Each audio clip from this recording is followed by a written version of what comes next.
You're watching WDEF News 12 this morning with Rachel Ash, meteorologist Brian Smith, and your time-saver traffic tracker with Sunny 92.3's James Howard. Welcome back to WDEF News 12 this morning. It's time now for How Does Your Garden Grow with Tim Holcomb from the Holcomb Garden Center. If you've got a question, call 756-1212, 756-1212. Good morning, Tim. Good to have you here. Good morning, Amy. I hear you've got something starting up, some fall lawn care classes. Tell us about Well, yes, this. it's been a hot, dry summer. Well, at least hot anyway. Yeah. And a lot of people's lawns have suffered. So we're having classes how to have a beautiful lawn. And we'll have them at Okay. Hickson and Fort Overthorpe. Fantastic. If people go to our website, they can certainly see the details and sign up and come to those classes. And the website is? HolcombGC.com. All right, fantastic. Well, joining us now, maybe with a lawn care question, is Regina. Good morning, Regina. What's your question? Good morning. Good morning. I have a large hydrangea, and it's rather old, but I didn't know what I'm supposed to do about the long stems where the blooms are after the season. Should I cut those back or just let nature take its course? Well, certainly as soon as the blooms fade, you want to go ahead and trim those back. It just makes it look much more tidier. If you need to trim it back a little bit size-wise, now's a good time to do that too. I would feed it now. You'll get a little bit of growth for the fall, and that's where you'll have lots of blooms for next year. All right, 756-1212, the number to call, 756-1212. And joining us now is Sammy. Good morning, Sammy. What's your question? Yes, I have a snowball bush, and I was wondering, do we cut it back and when? Well, there again, when the blooms fade, and usually those are late spring, early summer, you would cut those off. If you need to trim it back, go ahead and trim it back now and let it grow for the fall. The fall growth is where you get most of your blooms for next spring. So the snowball bush blooms in spring. How about that? Late spring, early summer. Yes. This is kind of the last hurrah for cool weather. There you go. Well, joining us now is Renee. Good morning, Renee. What's your question? Hi, Renee. Can you hear us? I'm not sure.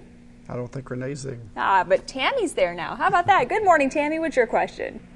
Okay, I was wanting to know about rose bushes, the best time whenever to move them in a different spot.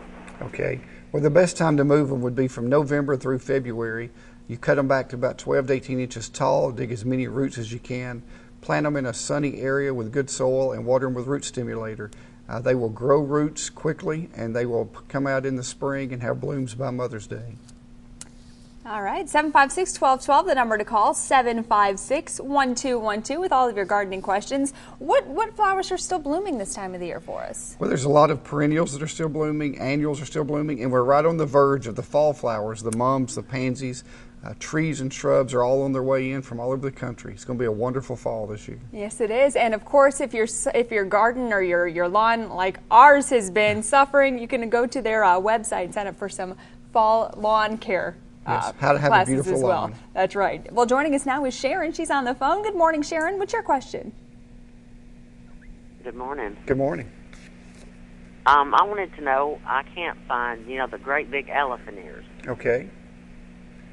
Well, we still have a few left at our Hickson location. I think also some at Fort Overthorpe.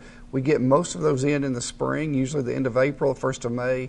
And even in the early spring, we'll have the really large bulbs. But there's some new ones called Jack's Giant, which are the largest elephant ears of all. And we'll have more of those in next spring. But they're absolutely huge ears. If you're wanting a big one, next spring, get the Jack's Giant. Jack's Giant. How big can that get? Well, the ear itself can get 4 foot by 4 foot. I mean, it's just Oh a gigantic elephant ear. That's huge. Awesome. Well, of course, if you have any more questions you weren't able to get through this morning, you can always visit Tim at Tim Holcomb Center. They've got on Highway 153, 5313, Highway 153 in Hickson. Give them a call at 877-8782. Or you can visit his Fort Oglethorpe location at 2705 Battlefield Parkway in Fort O at 706-861-4769. And, of course, if you want to sign up for that fall lawn care class, visit his website. You can see their Holcomb Garden Center online. It's www.holcombgc.com, right? That's All correct. right. Well, thank you so much for being here with us. Thank you, Amy. And everybody make sure and stick around. We still got plenty more WDEF News 12 this morning headed your way.